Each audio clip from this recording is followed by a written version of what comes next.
Aming Panginoon, marami pong salamat dahil Ikaw nga ang aming Panginoon na tapat, na totoong umiibig sa bawat isa sa amin. Wala na kaming ibang tatakbuhan kundi Ikaw. Wala na totoong umiibig sa amin kundi Ikaw.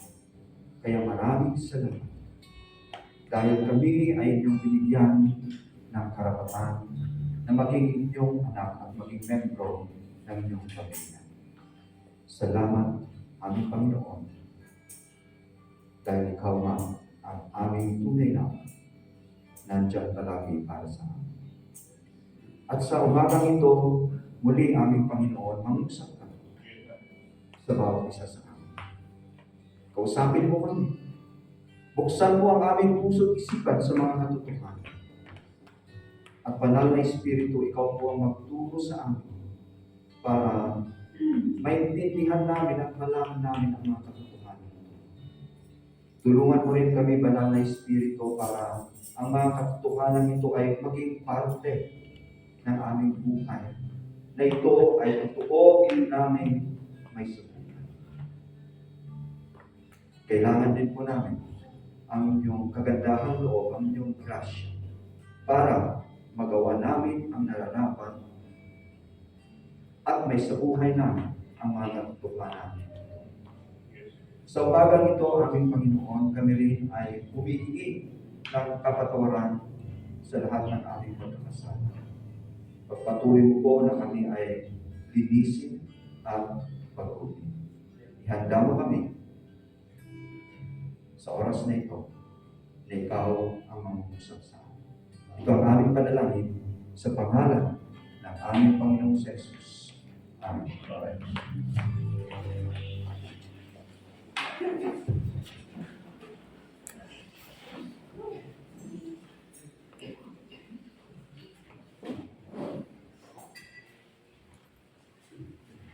Sino ang nangangailangan ng pera?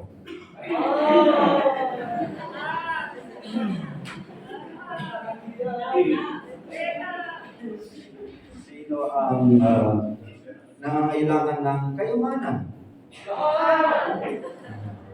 So, parang saya-saya nyo pag perang nababanggit pag kayamanan. So, ibig sabihin, mahalaga. Mahalaga ang pera. Mahalaga ang kayamanan sa atin. Tama? Yun bang dahilan dahil mahalaga kaya may corruption?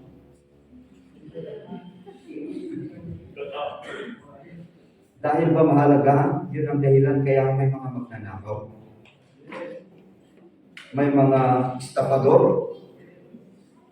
May mga nag-scam? Sino ang mga naging biktima ng scam dito?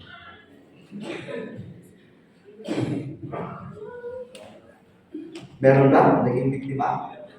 O nanakawan? So talagang makikita natin na oo nga, mahalaga ang mga bagay nito. Pero sa umagang ito, tignan natin ang mga katotohanan ayon pa rin sa salita ng ating Diyos. So, basahin po natin ito sabay-sabay. Kukunin po natin ang ating pag-aaral dito sa 2 Corinthians chapter 8 verses 1 to 7. Pero may mga iba pa tayong mga verses na pag-aaral. Sabi po dito, moreover, brethren, we make known to you the grace of God bestowed on the churches of Macedonia, that in a great trial of affliction, the abundance of their joy and their deep poverty abounded in the riches of their liberality. For I bear witness that according to their ability, yes, and beyond their ability, they were freely willing, imploring us with much urgency that we would receive the gift and the fellowship of the ministry of the saints. And not only as we had hoped, but they first gave themselves to the Lord and then to us by the will of God. So we urge Titus that as he had begun, so he would also complete this grace in you as well. But as you abound in everything, in faith, in speech, in knowledge, in all diligence, and in your love for us, see that you abound in this grace also. Dito sa mga talata na ating nabasa, gagamitin ko yung Tagalog. Okay? Gamitin ko. So, nakita natin na sinasabihan ni Paul ang mga taga-Korinto kung ano yung ginawa ng mga mananampalataya sa Macedonia. Ginamit niyang ehemplo yung mga taga-Macedonia. So sa umagang ito, sana sila rin ay maging ehemplo natin. Bakit? Makita natin dito, dumanas sila ng matinding kahirapan. Hindi lang yun. Mahigpit na pagsubok at paghihikabos dahil nga sa mga dinaanan nila ito. So yan ang kanilang situation. Talagang matinding kahirapan. Pero kahit na gano'n ang kanilang sitwasyon, makita natin dito na sabi dito, masaya pa rin sila. At bukas ang kanilang palad at pusang loob, ano ang kanilang ginawa? Nagbigay. Matinding kahirapan, mahigpit na pagsubok, paghihikahos. Pero ang goal, masaya sila. Open, bukas ang kanilang panad. Na talagang sila ay nagbigay.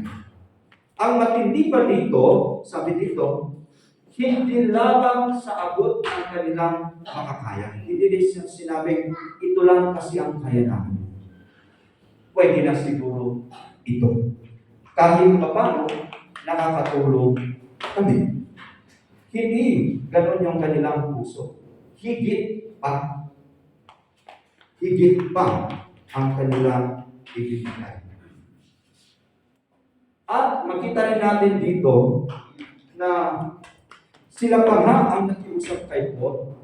Paul, bigyan mo kami naman ng pagkakataon para makatulog. Alam mo yun? Baka sinasabi ni Paul, pero naghihirap na kayo. Pero ganyan naman ang inyong situation. Unahin niyo muna yung inyong mga kailangan. Baka yun ang sinabi ni Paul. Pero alam niyo, ang ginawa nila, nagmakaawa pa sila kay Paul. Tanggapin mo na ito. Itong mga binibigay namin na tulong. Bigyan kami ng pagkakataon mga makatulong. Nakita niyo yun na attitude ng mga taga-Macedonia. Pero ang tanong ngayon, meron pa, sinabi pa dito. Kaya si Titus, sinabihan si Titus na tulungan mo sila para sa ministry. Actually sa NLT, ang ginamit dito ay Ministry of Giving. Ministry of Giving. Ang tanong, sinong gustong maging leader ng ministry na ito? Ministry of Giving. Hindi lang men's ministry, hindi lang children's ministry, hindi lang youth ministry, magkakaroon na tayo ng Ministry of Giving. Okay ba yan? Amen. Sino ang gustong maging leader? Sino ang gustong maging member ng Ministry of Giving? Okay? So sinabihan si Titus, tulungan niyo sila para makita nila ito. Kasi nakita ni Paul na yung mga taga-Korinto, sabi dito masagana kayo sa lahat ng bagay. So sila, lumalalo. Saan? Sa pananampalataya, sa pagpapahayag ng salita ng Diyos, sa kaalaman, sa intelligence nila, sa kasipagan at sa kanilang pag-ibig kinapon. Pero sabi, kahit na kayo ay lumalabog sa mga bagay-bagay na ito, sikapin ninyo maging masagana. Lumago rin tayo sa pagkakagawang ito. Ito yung ministry of giving. Hindi lang daw tayo mag-mature sa ating faith o sa ating pag-share ng salita ng Diyos o kaya sa mga nalalaman tungkol sa salita ng Diyos. Pati yung pagpapakita ng pag-ibig, kailangan mag-mature din tayo sa ministry of giving. Nung sinabi namin na ang next topic natin ay tungkol sa giving, hindi po namin ito sinasadya. Dahil nag-uumpisa yung pagpapatuloy, dahil pinapatuloy yung pagpapagawa ng ating church. Hindi po. Talagang naka-schedule po na ang topic natin ay giving. Yun. So, hindi po namin sinabi na dahil pagpatuloy yung pagpapatay ng church at giving ang ating topic. Hindi po. Nagkataon. Pero may purpose yan. Di ba? Naniniwala ako na may purpose kung kaya't napili na sa linggong ito ang ating maging topic ay tungkol sa giving. Dahil sabi dito, sikapin ninyong maging masagana sa ministry na ito. Ang gusto ng Diyos, tayo ay mag-excel, manguna. Kailangan maging buwaran tayo sa pagbibigay. Gusto niyo po na maging buwaran? Yes. Gusto niyo po tayo ay talagang maging masagana sa pagbibigay? Na tayo ay magmumuna sa pagbibigay, mag-excel? So, hindi lang sabihin na ay talagang pag-Bible quiz 100%. Hindi lang doon. Hindi lang sa intelligence, hindi lang sa ating nalalaman na tayo ay mag-excel. Sabi dito, we also have to excel in giving. At yun ang gusto ng Diyos na ating gagawin. Paano kaya nag-excel ang mga taga-Macedonia sa ministry na ito? Paano kaya tayo mag-excel sa ministry na ito? Sa verse 5, balikan natin. And not only as we had hoped, but they first gave themselves to the Lord. Ano ang ginawa ng mga taga-Macedonia? Kaya nakayanan nila na lumago sa pagbibigay. Ang inuna nila, yung kanilang relasyon sa Diyos. Importante na unahin natin ang ating relasyon sa Diyos. Kung hindi natin uunahin yan, mahirap magbigay. Mahirap magbigay.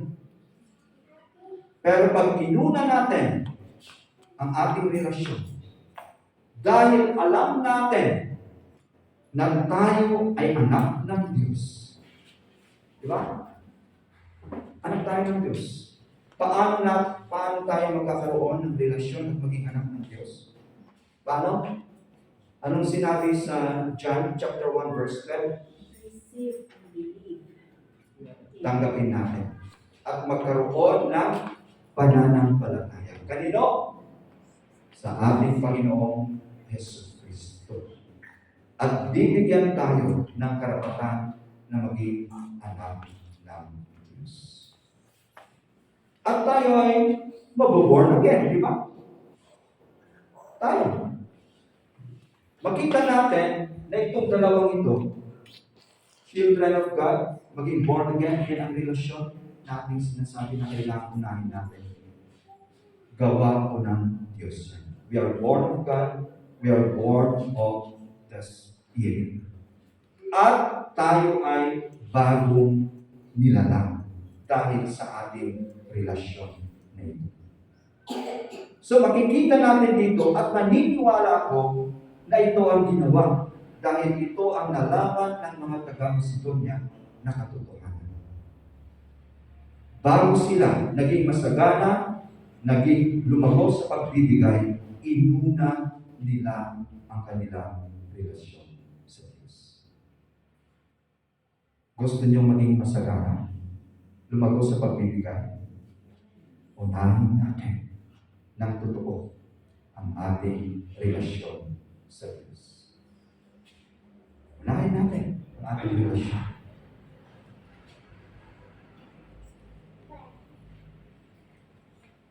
At pag inuna natin ang ating relasyon sa Diyos, ito ang ating malalaman.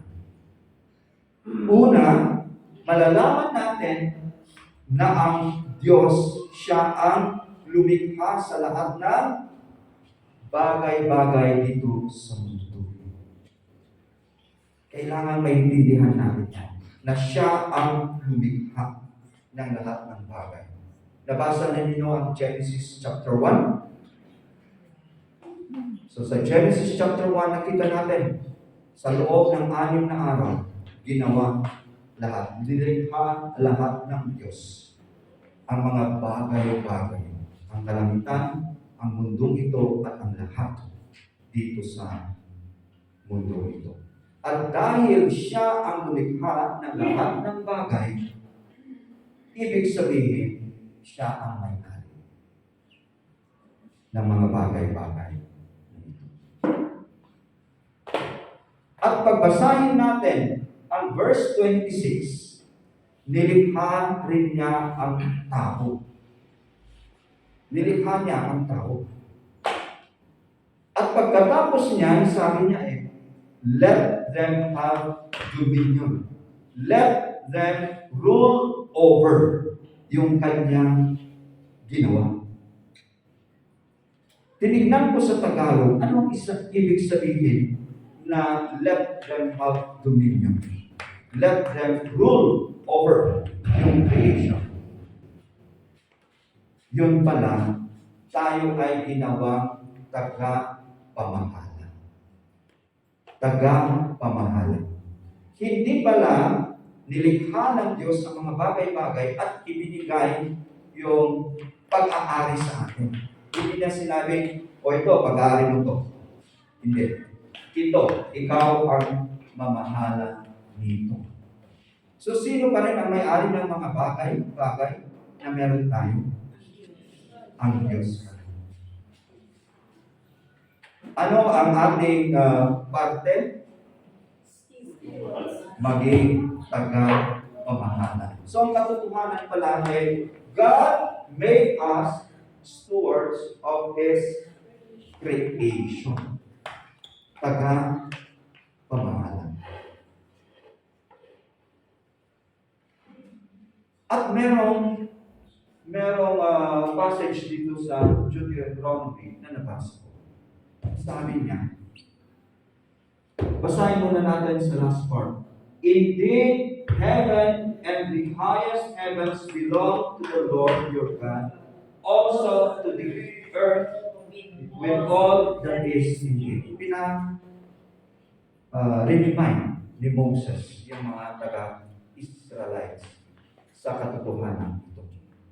Para makita nila na lahat ng bagay dito sa mundo ay pag-aari ng Diyos. At dahil doon, ano ang dapat nating gagawin para magawa natin yung ating parte sa pamamahala ng tama ayon pa rin sa plano at kagustuhan ng Diyos.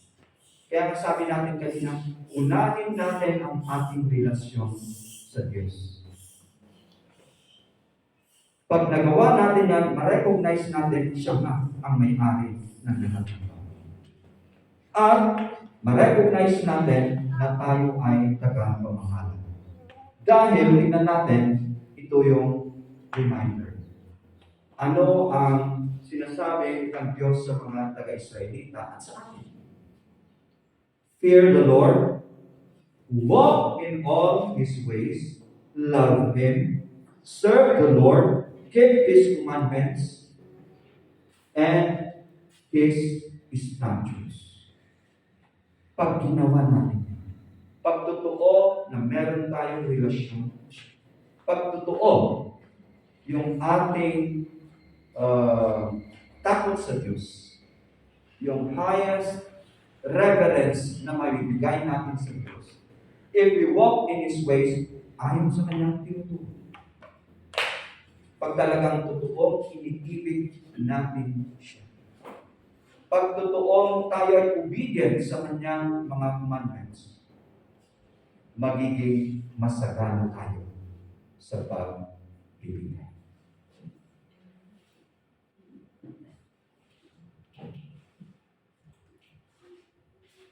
Sa next part sa latter part ng verse 5, ito na naman yung ating mababasa.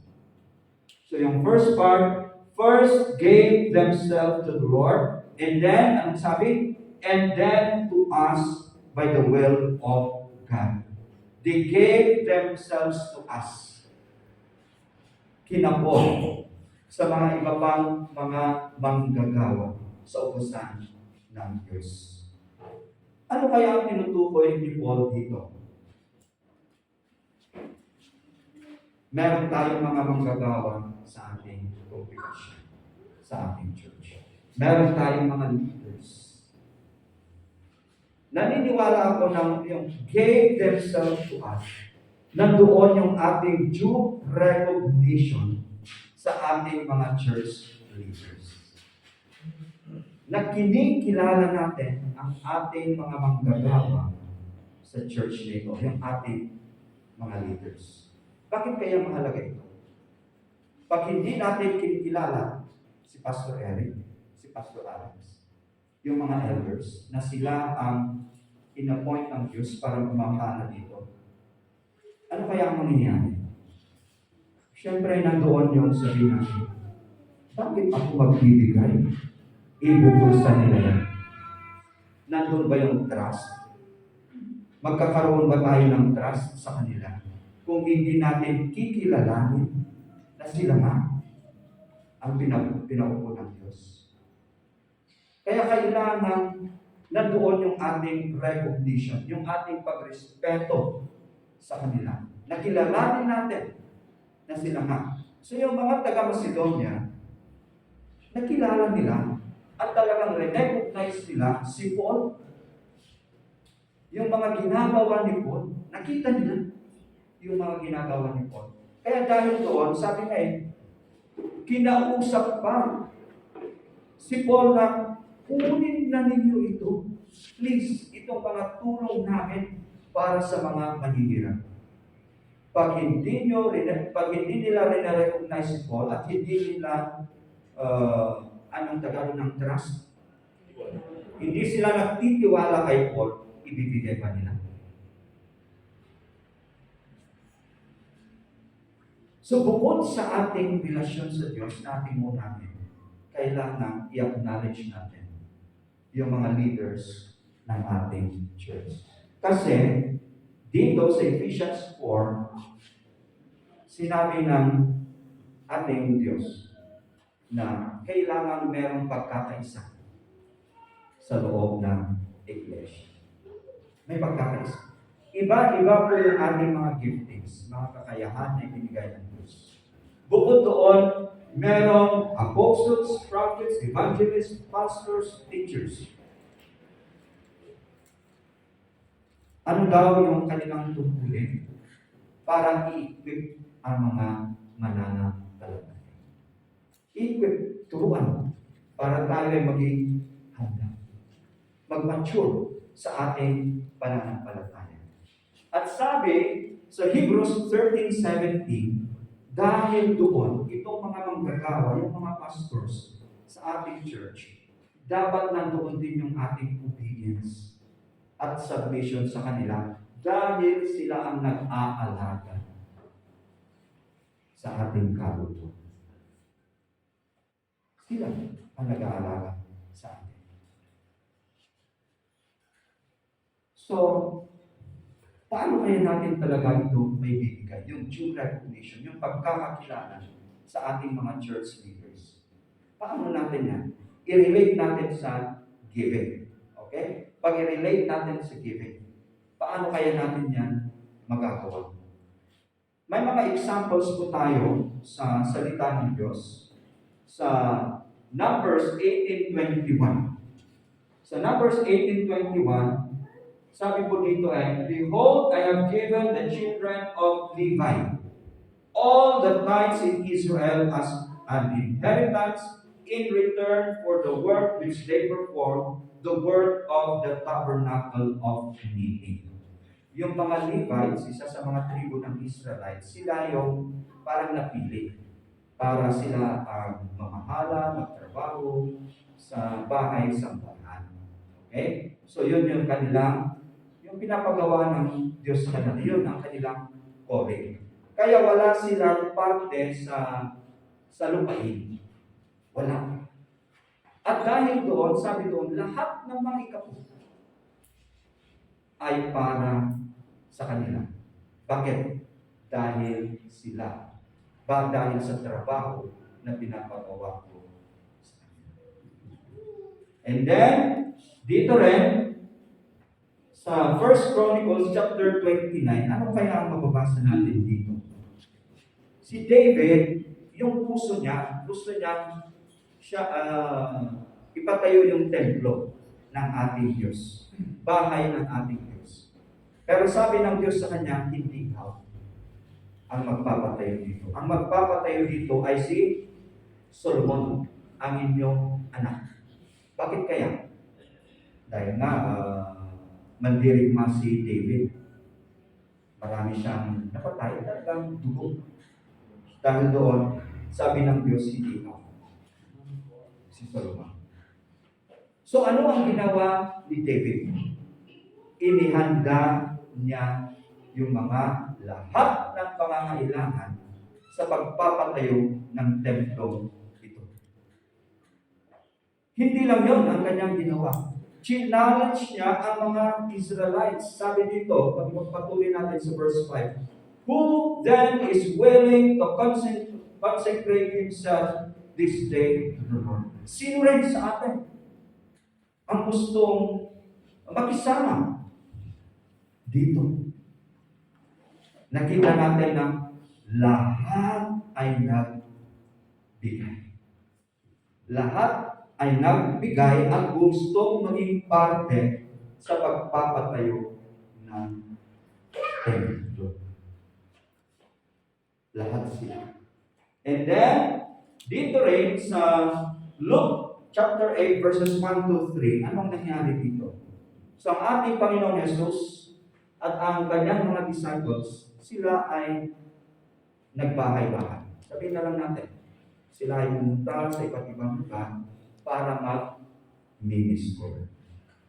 At merong mga kababaihan na sabi dito, contributing from their own resources to support Jesus and His disciples. Ano ang ginawa ni Jesus? They actually went teaching the Word of God. Lugar, iba't ibang lugar ang pinuntahan nila. At merong nag-support sa ministry na yan. Sabi mo dito, let us support evangelism. Support natin. Salamat at binigyan tayo ng pagkakataon na maging parte sa prison ministry. Di ba? Support natin yan. Salamat at naging parte tayo sa values education. Support natin yan.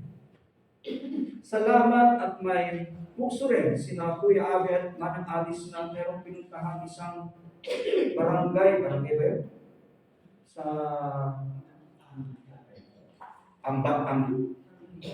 Ambitangay. Na talagang nandun sila nag-outreach. Salamat at meron tayong parte sa mga bagay-bagay, sa mga gawain ito. I-support din po natin. Bilang, sabi natin, pagrespeto, pagkilala sa ating mga church leaders at sa mga gawain na gawain na kanilang naplano at napag-desisyonan na gagawin ng ministry. And then meron pa, sabi dito sa 1 Corinthians chapter 9 verses 11 to 14. Since we have planted spiritual seed among you, aren't we entitled to a harvest of physical food and drink? Actually, challenge, may nagcha-challenge sa authority ni Paul na parang hindi naniniwala. Pero sabi ni Paul, kami ba na nagpahayag ng salita ng Diyos na naging concern sa spiritual na buhay? Wala rin ba kaming karapatang kumain? Uminom. Pero sabi niya, hindi namin pinipilit na ito ang inyong kung hindi nyo magawa yan, ipagpatuloy pa rin namin kasi ang importante ang magandang balita tungkol kay Kristo. Pagpatuloy pa rin namin. Pero sabi na naman dito, don't you realize that those who work in the temple get their meals from the offerings brought to the temple? And those who serve at the altar get a share of the sacrificial offerings. Ito yung sinabi natin na bahagi ng mga Levites. Na para sa kanila, dahil sa kanila pagsisilbi sa templo. So ito yung sabi ni Paul. In the same way, the Lord ordered that those who preach the good news should be supported by those who benefit from it. So part po ng ating pamamahala ng mga bagay-bagay na pinagkatiwala sa atin ng Diyos ay yung ating pagsuporta sa mga manggagawa sa ating Diyos. I-recognize natin sila. Unahin natin ang ating relasyon sa Diyos. Kilalanin natin na meron tayo sa ating kongregasyon, mga church leaders, mga pastors, na nangailangan din ng ating support.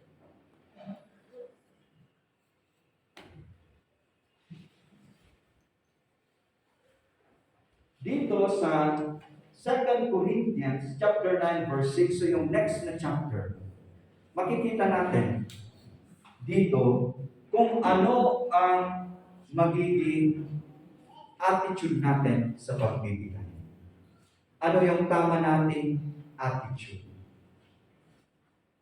Sabi dito, but this I say, he who sows sparingly will also reap sparingly, and he who sows bountifully will also reap bountifully. Sabi ni Pastor Alex kanina, kung ano ang inyong itinanim, yun din ang inyong aanihin. Kung gaano karami ang inyong itinanim, ganoon din karami ang inyong aanihin. Kung konti ang inyong itinanim, konti rin ang inyong aanihin. Pag i-relate natin ito sa giving, di ba? Pag tinitipid natin ang ating ibinibigay, tipid din yung babalik sa atin, yung ating matatanggap. Parang gano'n. Pero pag mas maluwag, mas masagana din pala ang ating aanihin. Kaya, so let each one give as he purposes in his heart, not grudgingly or of necessity, for God loves a cheerful giver. Tinitest yung giving pala ay isang test ng kondisyon ng ating puso. So yung relasyon pala natin sa mga bagay-bagay na ipinagkatiwala sa atin, test din yan kung ano talaga ang kondisyon ng ating puso. Ganun talaga. Sabihin natin, Tithes, magkano ang tithes? 10%. 10%. 10%. Masasabi kaya natin that we are giving cheerfully kung sabihin natin 5% ang ating ibibigay. Kasi yun naman talaga ang galing sa aking puso. 5%. Kasi sabi, God loves a cheerful giver. At yun talaga, sabihin natin, ang binibigay natin. Ang tanong, totoo ba na yun talaga ang maluwag sa inyong puso? Yung 5%? Or nagkikipag, meron actually parang, ano na to, conflict sa inyong kaisipan. Tama ba yung 10%? O 5%? Sabi nga natin, pagbalikan natin ang ating relasyon sa Diyos, at kilalanin natin na siya nga ang may-ari ng lahat ng bagay, at tayo lang ay tagapamahala, makikipagtawaran pa ba tayo sa Diyos na 10% malaki, 5% lang? Masaya ba tayo? In all honesty, kung tinitipid natin ang ating ibinigay sa Diyos. Sabi nga ng ibang nagtuturo, pag i-apply natin ito, God loves a cheerful giver, mas malaki pa sa 10% ang ating maibigay. So, hindi issue. Actually, yung 10%. Dahil given na yan. Kung in-acknowledge natin ang ating Diyos at in-acknowledge natin ang ating mga gawain dito sa church, hindi po issue.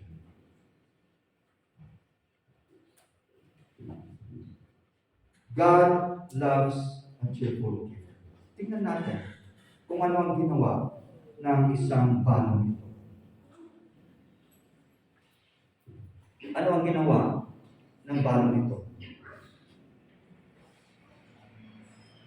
Sabihin natin, 200 pesos lang yung nasa kanya. At yun lang yung kanyang pera sa oras niya. Ano ang ginawa niya? Ibinigay niya lahat. Pero, yung isang, yung mga mayayaman, ang ibinigay nila 10,000, 20,000. Sino ang mas may malaki na ibigay?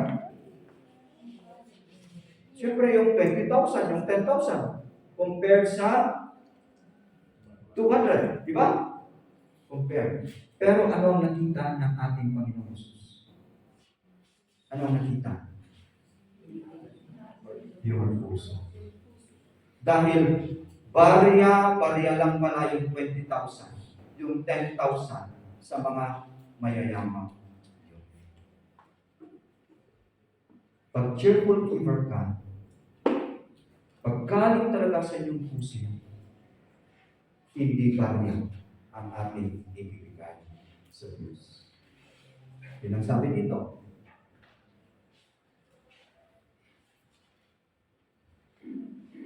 Sa mga susunod na 2 verses ng ating nabasa kanina, sa verses 1 to 7, and then 8 and 9, same chapter ng 2 Corinthians, ito ang sabi. I speak not by commandment, but I am testing the sincerity of your love by the diligence of others. Ikwinento, sinabi ni Paul yung mga ginawa ng mga taga-Macedonia. Hindi para ikumpara sila. Hindi. Hindi yun ang kanyang intention. Hindi rin niya intention na para utusan sila na gawin din yun. Pero ginamit na yon na ehemplo para i-test yung pag-ibig ng mga taga-Korinto sa Diyos. I-test kung gaano nga nila totoo kaibig ang Diyos.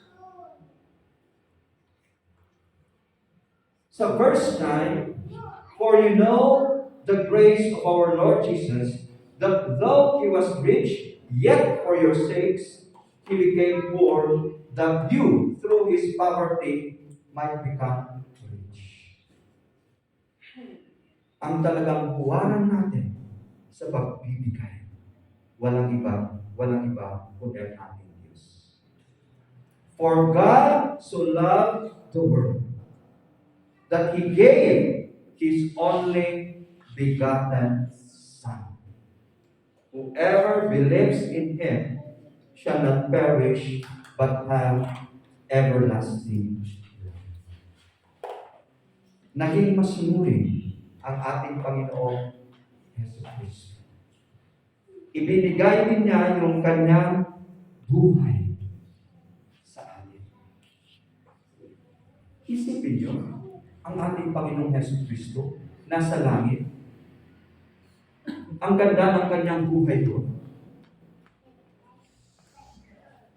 Pero, sabi dito, though he was rich, he became poor. Paano nangyari yun? Siya ay pinanganak bilang isang ordinaryo tao. Hindi pa nga sa palasyo. Hindi sa mayamang pamilya. Hindi doon. At makita natin bakit ginawa ng ating Panginoong Jesucristo yung pagbibigay ng kanyang sarili, ng kanyang buhay. Para tayo rin ay maging mayaman. Sabi ko, magkaroon ng buhay na walang hanggan. At sa buhay na walang hanggan na yan, lahat ng ating mga pangangailangan andyan. Yan ang kayamanan na ating matatanggap dahil una, binigyan natin ng kahalagahan ang ating relasyon sa Diyos.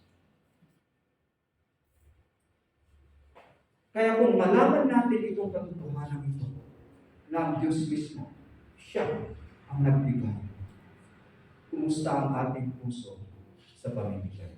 Masasabi ba natin, cheerful giver tayo?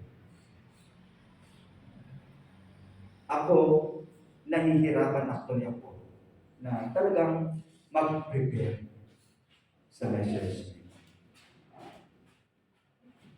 At may struggle din ako sa akin pag sasalita sa harapan. Dahil nag-challenge ako dito, binubuksan ng Diyos ang aking puso rin sa katotohanan. Ginagawa ko rin ba ito? Yung mga ipinagkatiwala ba ng Diyos sa akin? Nasagana rin ba akong magbigay?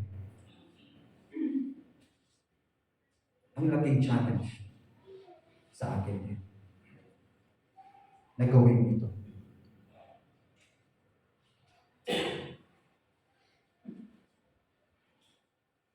Kaya meron mga warning ang ating Diyos tungkol sa mga bagay na ibinigay sa atin na ating pangalan, na ating alagaan, na ating pangsiwan. Meron din siyang mga warning. Ang unang warning dito sa Malakay 3:8, sabi dito, "Will a man rob God? Yet you have robbed me." But you say, "In what way have we robbed you?" Sabi ng Diyos, "In tithes and offering." Ninakawan niyo ako. Sabi ng Diyos. Paano kami nagnakaw? In tithes and offerings. So let us give cheerfully our tithes, our offering, so that we will not rob.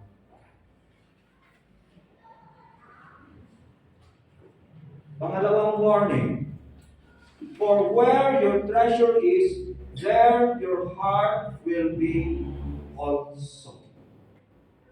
Kung saan ang kayamanan yung binibigyan mo talaga ng kahalagahan, doon din ang inyong puso. Sabi nga dito mag-impok tayo ng mga bagay-bagay na bagay. Kasi ang mga bagay-bagay na panlangit na ating pag-iimpukan, hindi yan masisira. Hindi yan kakalawangin. Hindi yan nanatili. Pero pag tayo nag-impok ng mga kayamanan na pangmundo, darating ang araw na sisira. Kakalawangin yan. At pag-interesan pa ng mga magnanakaw. So let us lay up treasures in heaven and not on earth. Pagpatuloy natin na basahin yan sa bandang baba, no one can serve two masters, for either he will hate the one and love the other, or else he will be loyal to the one and despise the other. You cannot serve God and Mammon. Kailangan pa lang tayo ay maging alipin ng isa. Hindi pala pwedeng alipin ka dito, alipin ka dito. Hindi pala pwede. Sabi dito, we only have to serve one master. Ang Diyos. Pag ang sinaserve natin ay kayamanan, di ba? Idolatry yan. Ang ibang bagay na inuuna natin at na sinasantabi natin ang idolatry. Tayo ay maging alipin niya. Kaya nga sabi ko kanina, bakit kaya may mga graft in corruption? Bakit kaya may nag-i-scam? Bakit kaya may mga magnanakaw? Iba ang nag-aalipin sa Kanya. Hindi ang Diyos, kundi ang pera. So, we have to serve God, not riches. And then sabi pa, sa Luke 12:15, actually, sabi, may lumapit kay ating Panginoon Jesus. Panginoon, sabihin mo nga sa aking kapatid, na ibigay naman niya yung parte ko sa mana. Sabi niya. At ang sabi ng Panginoon, sino ang gumawa sa akin bilang juez o mediator para ako ang magdidesisyon tungkol sa bagay niya? And then sinabi niya ito, and then ang ehemplo niya, yung isang mayaman. Nung siya ay nag-ani ng kanyang mga tinanim, ang dami. Ang dami. At ano ang sabi niya? Ano kayang gagawin ko dito? Ganito pala. Sisirain ko yung aking bodega kasi maliit. Gagawa ako ng mas malaking bodega. At doon ko lahat itatago yung aking mga naipunta, mga naani. At ang aking gagawin ay eat and be merry. So hangal, sabi ng Diyos, dahil sa gabing ito, babawiin ko ang inyong buhay. So yun yung warning na naman dito. In fact, sa Hebrews 13:5, sinabi actually ganito rin yung sabi. At ang sumunod doon, huwag kayong mag-alala. Hindi ko kayo iiwan, hindi ko kayo papabayaan. Kasi minsan, yun ang nasa isip natin. Pero paano bukas? Paano sa darating na buwan? Ano kaya mangyayari sa akin kung ibibigay ko ito? Pero sabi, hindi mo tayo pababayaan, hindi mo tayo iiwan ng ating Diyos. Kaya kailangan pag-aralan natin bilang tagapamahala ng mga kayamanan ng Diyos na maging kontento tayo. We have to be content and not covet pag nasaan ang mga ibang bagay. Hindi natin sinasabi dito pala na tayo ay maging tamad. Hindi. Kasi binigyan tayo ng kakayahan ng Diyos para talagang alagaan ang mga bagay-bagay na ito at ito ay mag-increase. Ito ay lumago. Okay? At ito na naman ang warning tungkol sa pera. For the love of money is the root of all kinds of evil. For which some have strayed from the faith in their greediness and pierced themselves through with many sorrows. Dahil sa kanilang pag-ibig sa pera, nalayo sila. Dahil sa kanilang greediness, nalayo sila sa katotohanan. So yan pala ang magiging dahilan kaya lalayo tayo sa Diyos kung unahin natin ang pera. So ang pera, we have to spend it prudently. Tama. Maging wise tayo sa pag-spend ng pera. Hindi yung ating money ang pera. And then sabi rin dito, sa Matthew 25, ito actually yung parable of the talents. Ano nangyari dito? So tinawag ng master yung kanilang mga servants. Binigyan yung first na servant ng 5 na talents. Sabihin na lang natin, 50,000. Tinawag naman yung isa, binigyan ng 2. Sabihin na lang natin, 20,000. Dollars ha? Dollars. And then tinawag yung pangatlo, sabi o ito, 1,000 dollars. Tingnan nyo, iba-iba ang ibinigay.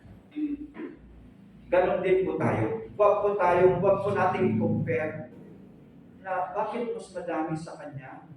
Bakit ako ganito ang aking ang pinamahala ng Diyos sa akin? Bakit konti? Marunong ang Diyos. Okay? Huwag po natin i-question yan. Hindi yung i-compare natin at nandoon yung envy natin sa kung ano ang meron binigay ng Diyos na pamahalaan ng iba. Kaya iba-iba. Okay? Pero makita natin, ang titignan ng Diyos ang ating katapatan sa paggamit ng mga ibinigay. Kung paano natin gagamitin yan sa ating pamamahala. Kaya yung ikatlo na binigyan ng 1,000 na dolyar, ano ang ginawa niya? Hindi, tinago lang niya. Siguro nagkukay siya. At ibinaon niya yung 1,000. At nung bumalik ang kanilang amo, so may accounting. Sabi niya, ito yung 1,000, ibinigay ko sa akin. At least walang nawala. Bungo, hindi ka pa rin lugi. Diba? Ito ang sabi na Diyos sa kanya. You, wicked and lazy servant. You knew that I reap where I have not sown and gather where I have not gathered seed. Dapat ang ginawa mo, anong sabi doon? Diniposit mo sa bangko. At least may interest.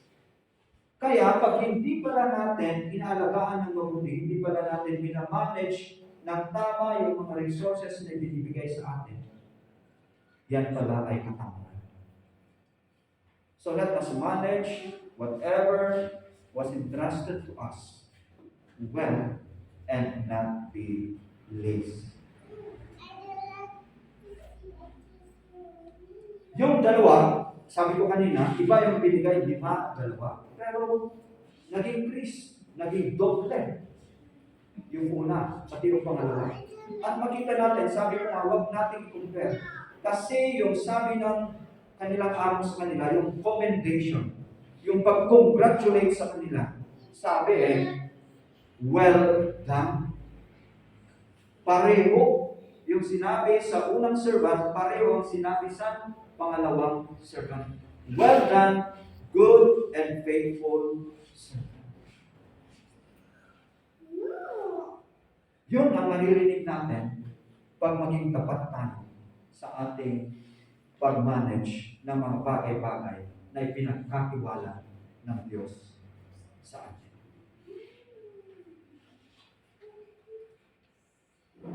Ito ang pinaka-warning ng ating Panginoon Jesus. For what profit is it to a man if he gains the whole world and loses his own soul? Or what will a man give in exchange of his soul?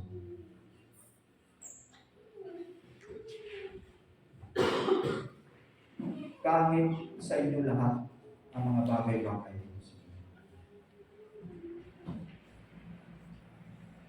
Pero ang inyong kaluluwa ay mapapahama. Ano ngayon?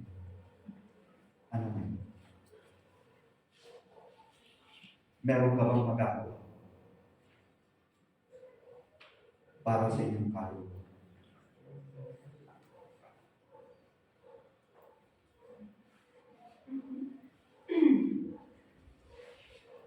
Ang gusto ng ating Panginoon, may binigay sa atin mga bagay-bagay, mga kaimanan, trabaho, talento.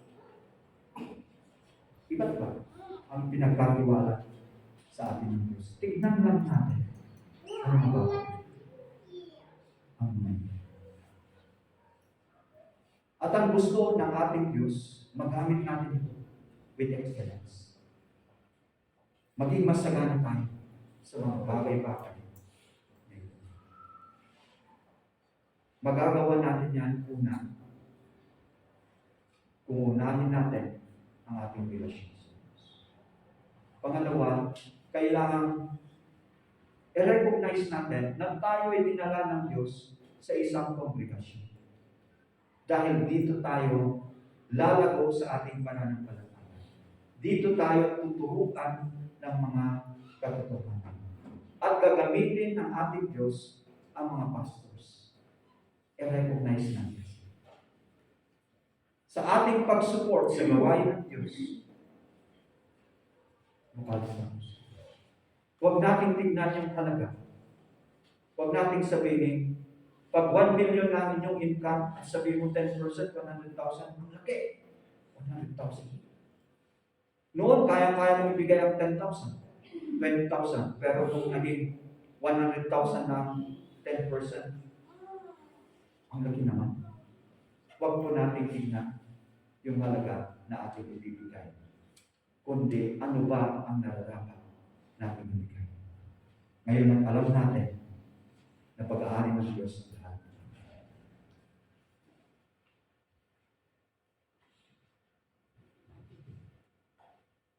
May mga warning po ang ating Diyos.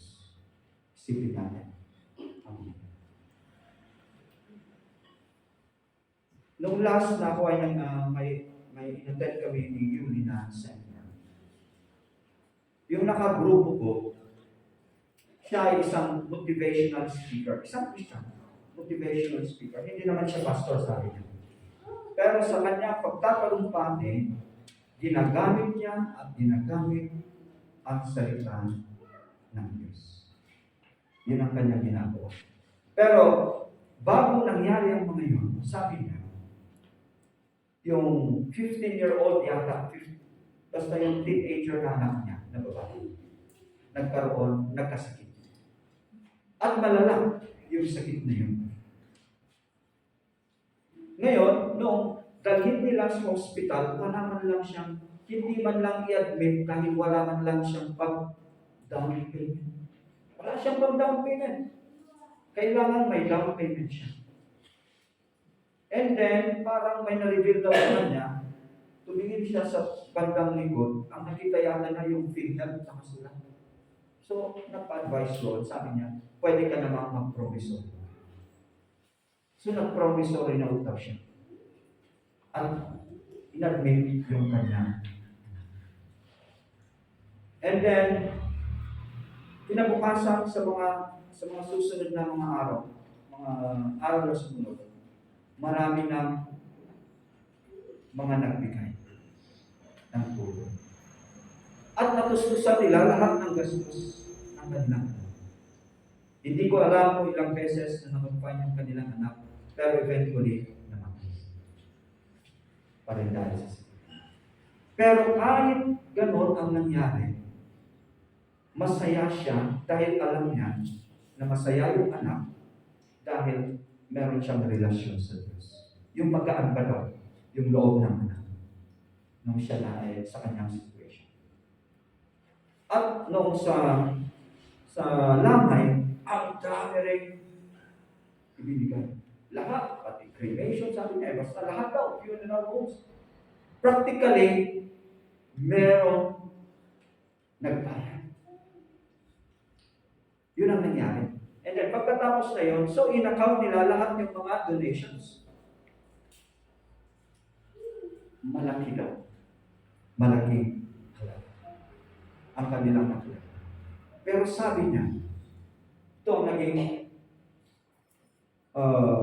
pinag-usapan nila sa buong pamilya. Hindi natin aakutin ito, hindi natin ito gagastusin para sa atin. Ipapamigay sa mga nangangailangan. Sabi niya. So yun ang ginawa niya. Nila. Alam niyo ang nangyari? Na-bless sila ng gusto. And then, sabi nila, yung kanilang desire na sa lahat ng kanilang income, kailangan marami sila matulungan. Matustusan. Sabi nga niya nung kinumpute daw niya yung kanilang nagasto last year para sa kanilang sariling pag-support sa kanilang pamilya, 18% lang. Anong ibig sabihin? 82% negative sa kanilang church, sa ibang tao na at ang desire niya sa taong ito, sabi niya, ibaba pa sana yan ng 10%. 10% lang daw para sa kanila. 90% itutulong bigay sa church. Yun yung kanilang, yung desire ng kanya. At masaya siya na yan ang kanilang ginagawa.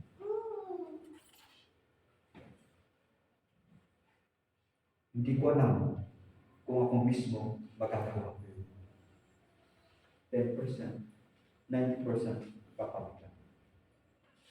Pag tignan natin,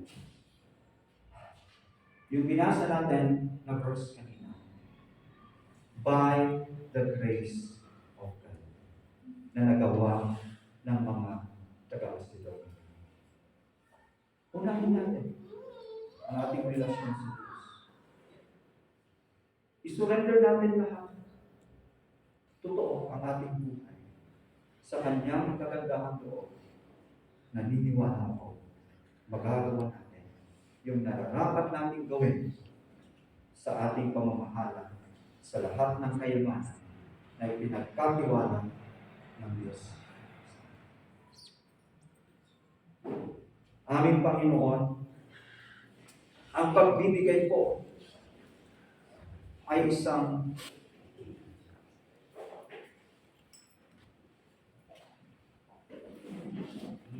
bagay na talagang nag-i-struggle ang tao. Nag-i-struggle ang tao. Pero salamat dahil sa inyong kagandahang loob. Pag ikaw ang aming inuna sa aming buhay, ito ay magiging magaan. At nandoon yung saya na aming ibibigay, yung nararapat namin ibigay. Mangusap ka po sa bawat isa sa amin. At tulungan kami para magawa namin ang katotohanan na aminin namin na kung anuman meron kami, ito ay inyong pag-aari.